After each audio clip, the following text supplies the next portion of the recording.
মানসিক অবসাদের জেরে গলায় ফাঁস লাগিয়ে আত্মঘাতী এক মহিলা। মৃত মহিলার নাম মঙ্গলা পোড়ে, বয়স 52 বছর। খানাকুলের ধান্যঘড়ি গ্রামের বাসিন্দা তিনি। পরিবার সূত্রে জানা গেছে, প্রায় 6 বছর আগে মঙ্গলা পোড়ের স্বামীর অস্বাভাবিক মৃত্যু হয়। তারপর থেকেই মানসিক অবসাদে ভুগছিলেন তিনি। রবিবার রাত্রে তার ছেলে খাবার জন্য ডাকতে এলে ঝুলন্ত অবস্থায় দেখতে পান মাকে। তড়িঘড়ি খানাকুল গ্রামীণ হাসপাতালে নিয়ে গেলে মহিলাকে মৃত বলে ঘোষণা করেন চিকিৎসকেরা। মানসিক অবসাদের জেরেই তিনি আত্মঘাতী হয়েছেন বলে জানা গেছে।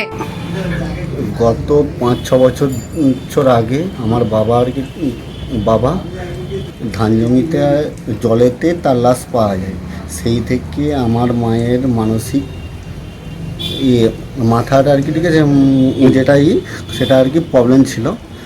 কালকে রাত্রে যখন 10টার সময় যখন আমি আমার স্ত্রী যখন আর কি খাবার জন্য তাকে ডাকলাম, ঘর খুলে দেখছি সে ঝুলন্ত অবস্থায় আছে।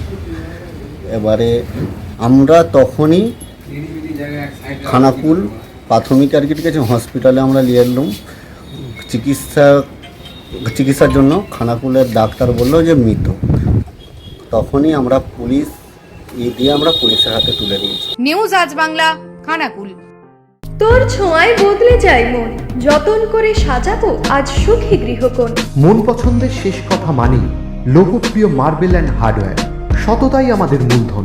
Marble, tiles, bath fitting, submersible, নল ফিটিংস, এখানে পাবেন সমস্ত পরিষেবা। আমাদের ঠিকানা ঘোষপুর, রামপ্রসাদ, হুগলি।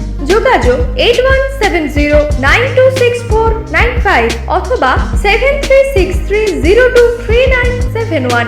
তাহলে আর দেরি কেন, আজই আসুন লোকপ্রিয় মার্বেল অ্যান্ড হার্ডওয়্যারে।